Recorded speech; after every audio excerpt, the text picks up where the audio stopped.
So, very good evening to one and all children. So, welcome to the class. Welcome to the e-learning class, children. Today, we are going to discuss about 10th class social from paper 2, 13th lesson, National Liberation Movements in Colonies. So, today our topic, children, it is from the 13th lesson from the paper 2 of 10th class. Okay, the topic is National Liberation Movements in Colonies. So, let us discuss first what do we mean by colonies. As already children we learned the meaning of colonies in 9th class also. Colonies are nothing but, children, when some of the powerful countries of the world, when they occupied the other country and maybe they defeat that country, maybe they control over that country, so they occupy that country and they use that country for their natural resources, and also, children, for this they use their completely the armed forces, the people and everything, children, for their benefit. So we can say that the colonies are nothing but the countries that were under the control of developed countries of the world. So today in this lesson we are going to discuss about the liberation movements.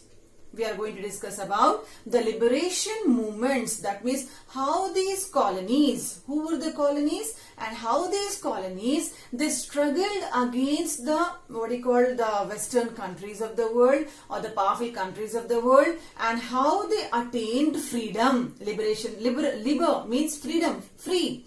How they attained freedom. So this is about the lesson where we are going to discuss about the liberation movement in the colonies. So colonies. So when the lesson starts, you can find it out. There is one world map. You can check in your textbook also.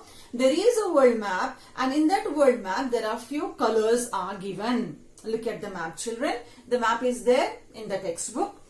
The colors, what the colors explained.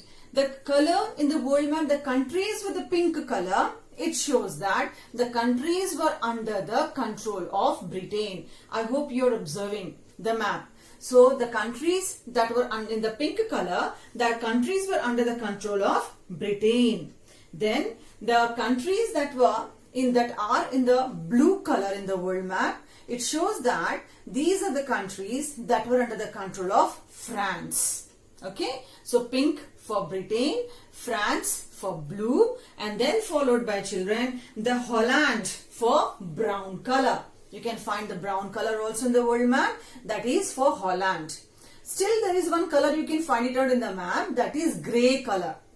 Grey color of that, these are the countries that were getting independence, the countries of Asia and the countries of Africa that were getting independence from this colonial rule, getting independence. Okay, so now in this lesson, children, there are two countries are taken. There are two countries are taken that once upon a time they were under the control of the powerful countries of the world, and how these countries they struggled. How these countries, how the people they supported, who were the important rulers or the leaders who supported them to get the freedom, we have to discuss. So in this lesson there are two important countries are there, China and Nigeria. Okay, so first we'll start with China. Okay, first we'll start with China. So China, here we can find China, the independence, here we can find it is in two phases. The liberation movement of China we can find in two different phases are there. So the first one, China. In the beginning of 20th century, when the 20th century began, children, China, it was found that China was under the rule of Manchu dynasty. That means China was under the emperorship, and the dynasty that was ruling the China was Manchu dynasty. Okay. This Manchu dynasty, was unsuccessful, proved unsuccessful. For what? First of all, it was under the rule of emperorship, and you know very well, wherever the emperor, king or queens they rule with the help of number of ministers, they are corrupt ministers, they are not proper in their work, and what are these ministers? They said these emperors, they listen to their words and they follow their actions. So Manchu, the dynasty was an unsuccessful rule in China. For what? Because this dynasty was unable to control the Western colonial power. That means when Western countries of the world, when they tried to occupy China, these emperors were unable to control these countries. And later on what happened, this Western colonial power slowly became very powerful in China. So what these Western colonial power they did? So this Western powers, they forced the emperors to give them the concessions, to give them certain facilities. Which kind of concessions, children? Economic and political concessions. They forced the emperors to provide them the economic and political concessions. So what are those concessions? Economic and political concessions. Number one, low import duties. That means duties means, children, taxes. So in those days, by this way, what we understand that the people, those who want to do the trade with China, they have to pay the taxes. Okay, so these Western powers, they demanded the emperor that to make them to give the low taxes, that these countries will pay low taxes, low import taxes to China. That is concession. This freedom they asked. Second one, free from Chinese law. They asked the second thing, they forced the emperor that to free these European powers from the Chinese laws. Suppose if they do any mistake also in the China, they cannot be punished according to the Chinese rule. They will be free. No Chinese rule will be imposed on the Western power. So they are free from Chinese rules and regulations. Number third, maintained armed forces. So this Western powers, they forced the emperors to give them the permission that they could maintain their own army in China for their protection purpose, for their safety purpose. Is it clear? So what they demanded, children? They demanded that they could maintain a very good army, their own army in China. So these were, we can say that the Western powers, they were forced the emperors. And emperors, they were just the puppets in the hands. Whatever the Western colonial powers they ordered, these emperors they used to listen. By seeing this situation, what happened? The administrators of China, means the other ministers of China, and the people of China, they were fed up. And they felt that the emperors are of no use. And then they started, children, a revolt against Manchu dynasty, that to overthrow the Manchu dynasty from the China. Not only to overthrow the Manchu dynasty, to overthrow these Western powers from the China. Okay, so this is about just an introduction that how was the condition of China before the revolt. I hope it is clear, children. So is this clear? So what we discussed at the beginning of 20th century, China was under the rule of Manchu dynasty. Manchu dynasty emperors, they were unsuccessful in controlling the Western powers. Western powers, not only they occupied China, but they forced the emperors to give them certain concessions. Okay, concession in payment of the taxes, concession in the what we call free from the Chinese laws, and the concession that they could be able to maintain their own army in the China. Okay, so this is about just the introduction of China. So now we are going to discuss about the establishment of republic in China. Okay, our next topic is establishment of republic in China. So children, so what we discussed, children, that in China Manchu dynasty was there, but Manchu dynasty was unable to control all the problems. Then now our topic is establishment of republic in China. In the year 1911, Manchu Empire was overthrown. Manchu Empire was overthrown. Okay, because people, administrators, they didn't like the rule of Manchu emperors. Because Manchu emperors were proved unsuccessful in controlling the situations, in controlling the Western colonial power to expand their what you call power in the China. So what happened with the people's revolt? We found that Manchu Empire was overthrown. So as the emperorship was ended, a republic was declared in China. Republic was declared in China, and the leader who had done this one was by the name Sun Yat-sen. What was his name, children? Sun Yat-sen. Sun Yat-sen, 1866 to 1925. And for the examination point of view, about Sun Yat-sen is very, very important one. So who was Sun Yat-sen? Sun Yat-sen, he was the person who established a republic in China. Actually, the biography of this person, he was a founder of modern China. This was a person, he came from a very poor family. And this person, he studied in missionary schools. You know, children, in the other countries of the world, the schools are run by the missionaries. So when he studied in the missionary schools, that time, for the first time, he came to know about the words democracy and socialism. He came to know about that when he learned about that one also.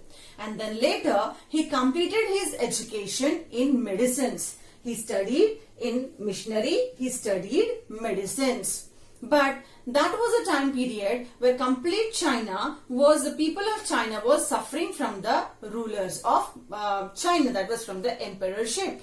So he studies the problem of China, and then he came up with 3 principles. Children, these 3 principles, number of times this question was asked, that explain the principles of Sun Yat-sen in China. So what were the 3 principles, children? These 3 principles were called as San, Min, Chui.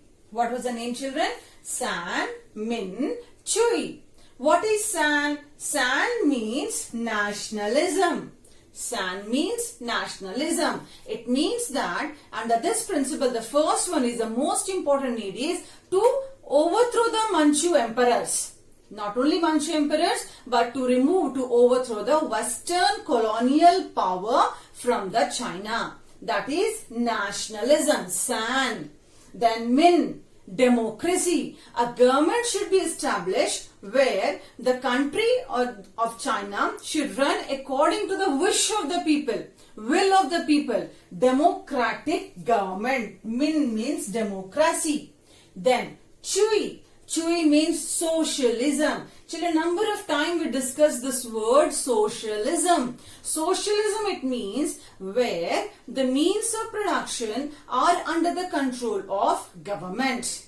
Means of production like land, labor, capital, organization are under the control of government, where we find industries will be there in the country, but industries, the production of the industries, the prices of those products are all comes under the control of government. Government takes the decision that what the industries they have to produce it, what the prices they have to keep for the people, because the government don't want to disturb, don't want to create any problem to the common people. So everything is under the control of government. That is called as socialism. Establishment of industry, but industry should be under the control of government. Then what happened? Though Sun Yat-sen, he established a republic in the country, but he was failed to establish his rule in the China, because in China most of the areas were under the control of warlords. Under whom, children? Under the control of warlords. Who were these warlords? They were the regional military power, and they were not allowing Sun Yat-sen to interfere in their region. So these regional military powers or the warlords, what they were doing, children? They were ruling the particular regions according to their own conditions, according to their wish, not allowing any government to interfere in this one. So they were like the warlords. So this was a major problem for the Sun Yat-sen to establish his power in China. And because of this, it was found that the political condition of China, the economic condition of China, the social condition of China was unstable. It was not stable because most of the regions were under the control of warlords. As if we can take the example like that in our country, before the independence, most of the areas in the villages, there was a rule of landlords, zamindars. And how the landlords and zamindars they rule, we know very well, children. So here the warlords. In the China, it was under the rule of warlords. So I hope it is clear to all of you. The republic was established by Sun Yat-sen. Who was Sun Yat-sen? Sun Yat-sen was a person who was a founder of modern China, and this person, he was from a poor family, studied medicines, he studied the problems of China, and then he came up with the 3 principles to develop the China, that is San, Min, Chui. That is nationalism, democracy and socialism. But though he did this much, he was unable to rule, he was unable to control the conditions of China because of the presence of warlords.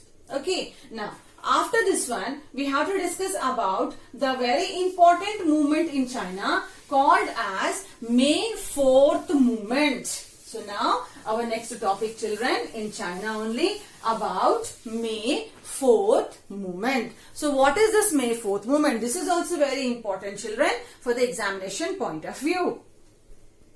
So children, this is the next movement in the China, that is the May 4th movement. It is very important one in the history of China. What is this May 4th movement? On the 4th of May 1919, on the 4th of May 1919, the people of China, they started a demonstration. They started a demonstration in Beijing.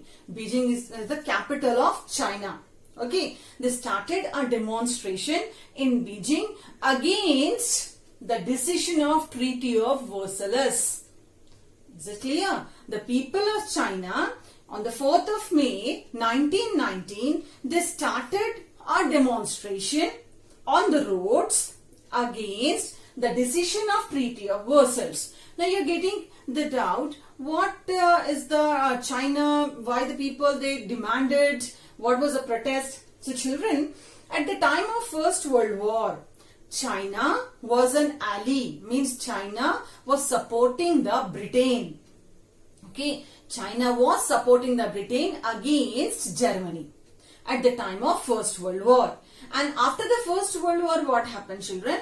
That victorious country, which was led by Britain, so these countries, though they won and they made the Germany to sign the Treaty of Versailles. So what happened? China too had hope that in this treaty, that China will get back their territories, which was once upon a time was taken by Japan. Are you understanding? China supported Britain in the war, in the hope that after the war, Britain will help China to get back their territory from Japan.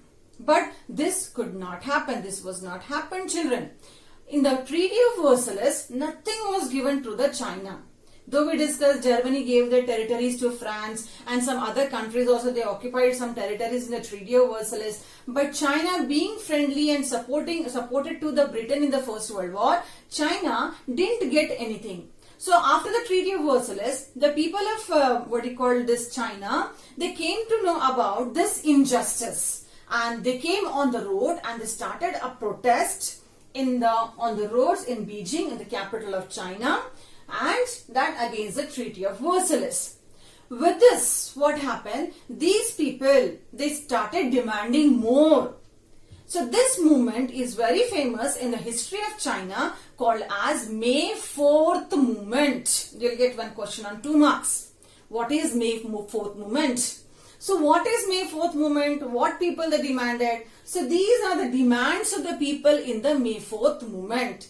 The first demand of the people of China, they demanded to attack, they attacked on the old traditions, that to stop the old traditions that was followed by China. They felt that China was very much lagging behind, was very much backward because of following all these old traditions. So they demanded to remove the old traditions from China.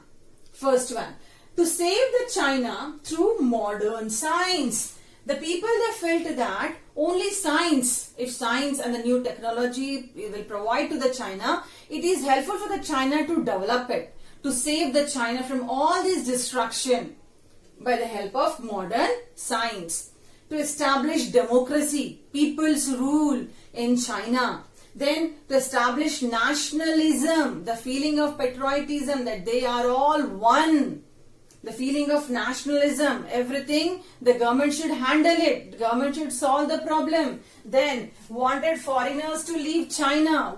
Whosoever the people were there as a Western colonial power, they demanded that these colonial power, they have to leave China. Then remove the inequalities. What we understand, definitely in China, there were a lot of inequalities were there. Maybe the rich and the poor and the other problems were there.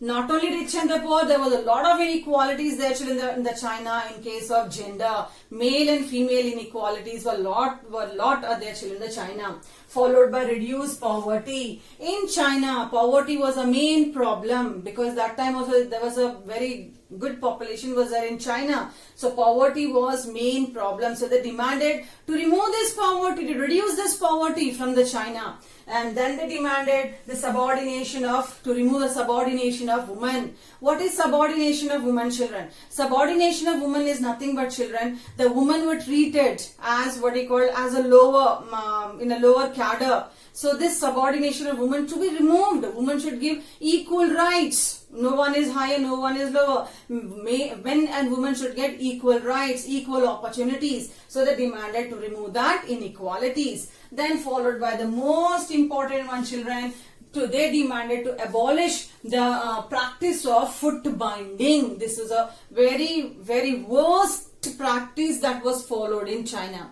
What is this foot binding, children? This is nothing but it is a cruel practice of not allowing the woman feet to grow completely.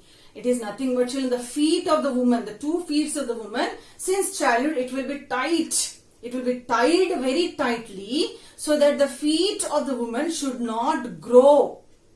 It was felt that if the feet of the woman grow, it is against the traditions. It won't look nice. It won't look beautiful. So it was a tradition where it was a cruel practice, very very cruel way. Both the feet of the woman were tied in such a way that the size of the feet remained very small one. It should not grow completely. This practice was there in China. So these people, they demanded that this practice of foot binding to be stopped in China. Then followed by, they demanded the equality in marriage. Equality in marriage means maybe the higher and lower, they are allowed to go for a marriage. That means it should not be any differences in case of any rich, poor or any kinds of caste or other things. And at last they demanded for economic development. This is the most important one. These people, they demanded in the May 4th movement economic development by removing the poverty. Economic development by removing the old beliefs. By following that whatever they were following the old beliefs, by practicing the old beliefs, abolishing everything. By nationalization and by the number of things. So children, these are the demands of May 4th movement. Actually, this movement was started, children, 4th of May. This movement actually it was started for the protest against the decision of Treaty of Versailles. But later, along with that, these people they demanded all these things. I hope it is very clear one. So this was, we can say, as a major revolution that occurred in China. So after this one, I hope this is very clear to all of you. So after this May 4th movement, children, what happened? After this revolution, in China, 2 major parties came to the power. 2 major parties. One was Kuomintang Party, another one was CCP, Communist Party of China. So what is Kuomintang Party? We will discuss now.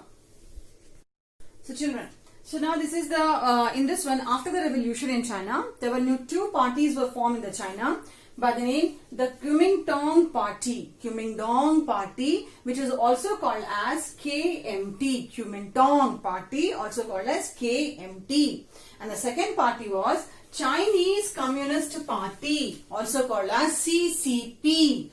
Chinese Communist Party, also called as CCP.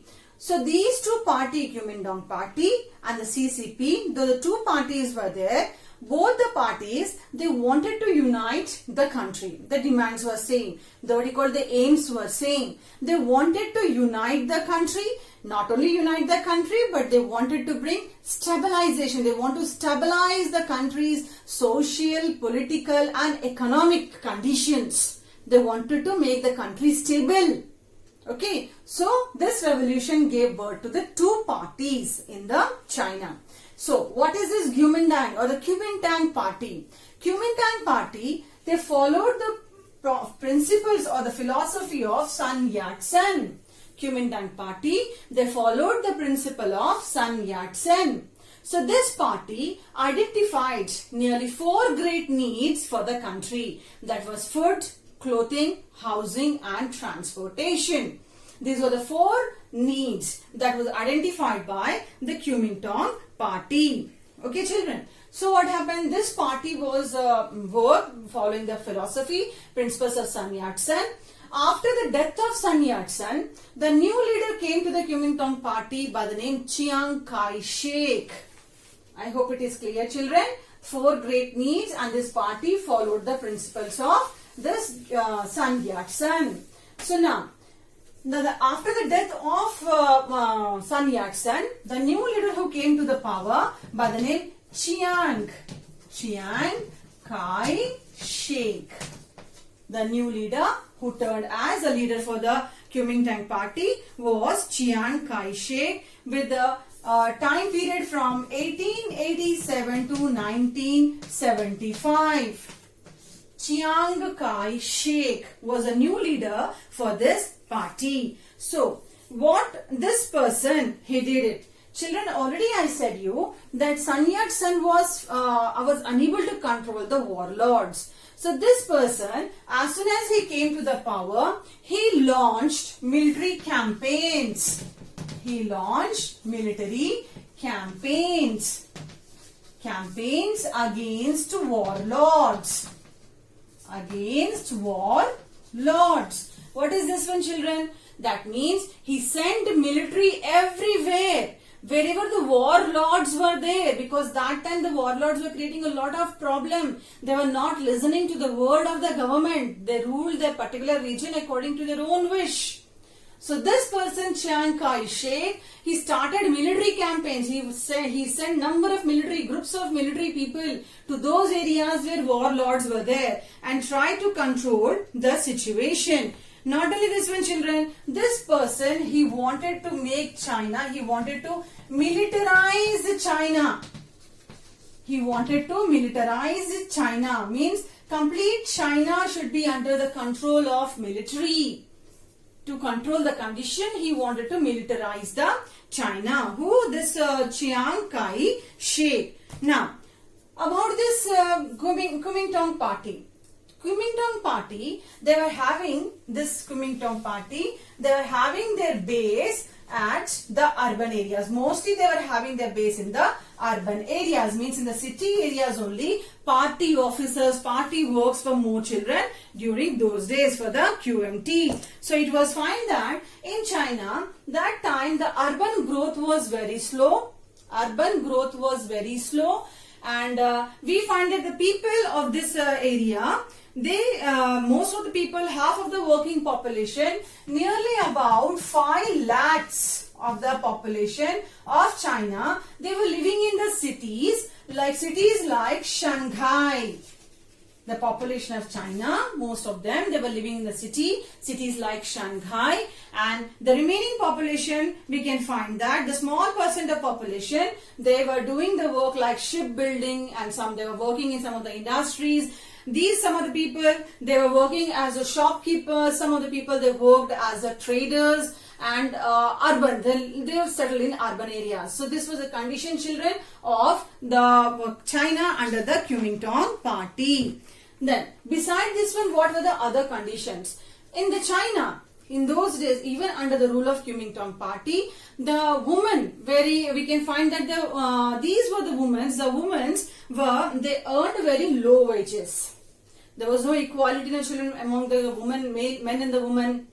So the women, they earned very low wages. and the conditions of the working conditions are also very harsh conditions for their children during those days under this Kuomintang party. So what happened, children? Under the Chiang Kai-shek and the people, what happened? Already the people of China, they tasted the revolution and others. So as the revolution spread, the people started they started thinking, they started feeling happy to get a free atmosphere, children. So number of people, what they did, children, under this one, they started establishing number of educational institutions. Established number of educational institutions. In this educational institutions, children, Peking University. In this educational institutions, Peking University was established in the year 1902. Under this educational university, Peking University was established in the year 1902. Is it clear? So this was the condition, and even the what the people did they find that now they are free. They find the freedom.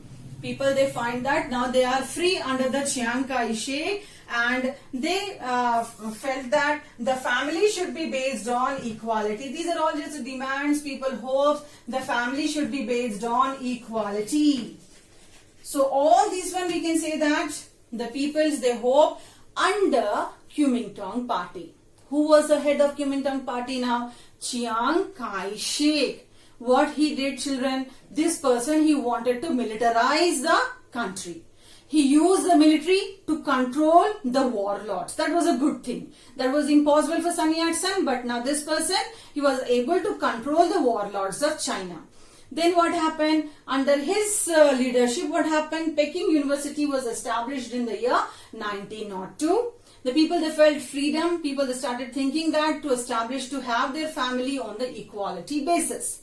Now these were all children under the Kuomintang party. Then when one party was there, what was the reason that immediately the Chinese Communist Party came to the power?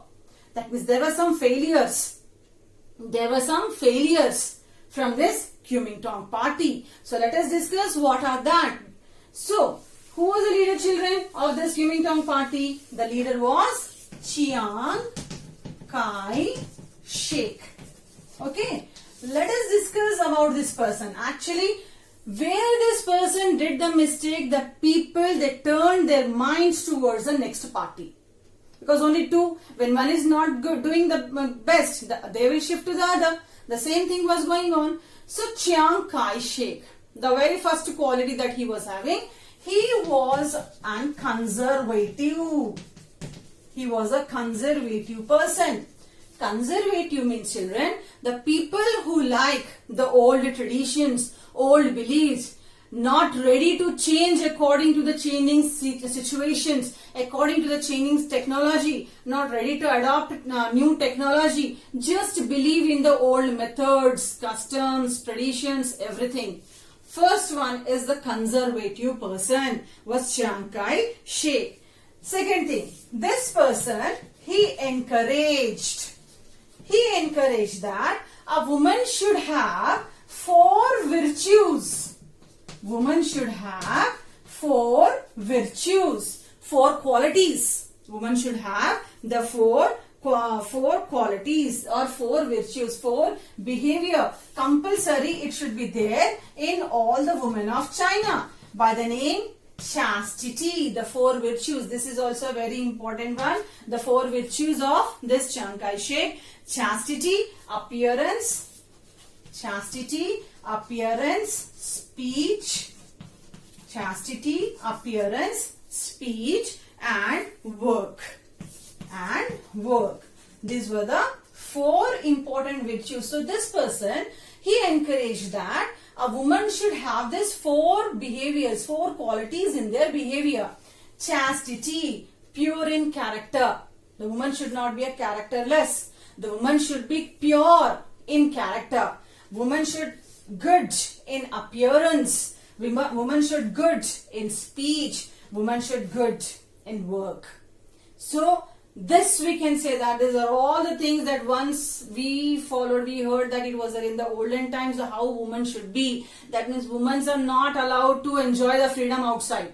Woman should be at home only. According to all these things, woman should be limited to the household work only. Clearly you are understanding this person's idea. What the people they thought, they will live a happy life. Women will get equality. They demanded in May 4th movement also. The woman should get equality. There should not be any subordination of women. But this person, being the leader of such a big party of China, he himself was giving all these things, that all these things should be there in the woman of China.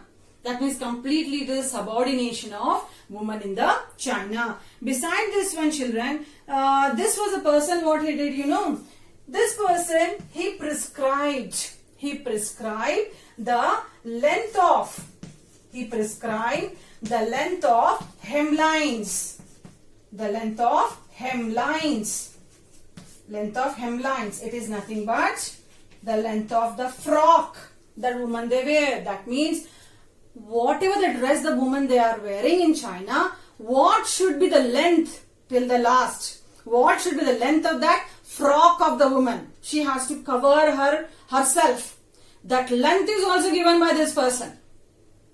Are you understanding? That means there is no freedom even for the dressing sense for the woman. So the length of the frock, hemlines, that was also decided by this person, Chiang Kai-shek. Beside this one, this person, he completely suppressed the trade unions. And supported trade owners, the mill owners, business owners. That means he was supporting capitalism here. He is not supporting the poor people. And at first only I said the Guomindang base, that means center of this party was urban area. Completely ignored rural people, completely ignored farmers, peasants of China. So because of that, the people of China, agricultural workers, peasantry group, they felt that injustice is done to them because the ruler is not showing any interest in village, concentrating only in the cities. Other side, he was suppressing the trade unions, workers, industrial workers, they also felt that it is an injustice done to them by this person because he is not supporting the unions, he is supporting the other members. Okay, the owners of the factories he is supporting. Just imagine, children, from one side workers are going on demanding one thing, but the leader of the country is supporting the industrial people, not supporting the workers, but supporting the industrial people.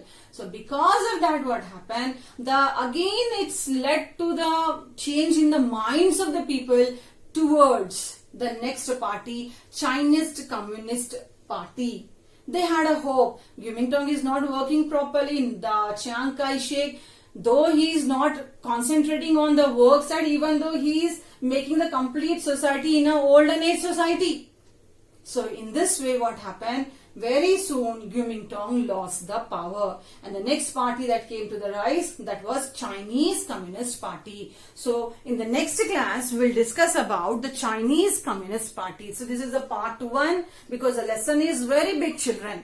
Lesson is very big, you will get confused. So I'll stop here only. So what we discussed in today's topic, we started the lesson with the Manchu dynasty. The China was under the control of Manchu emperors. Emperors were failed in controlling the foreigners. Foreigners, they completely occupied the authority in China.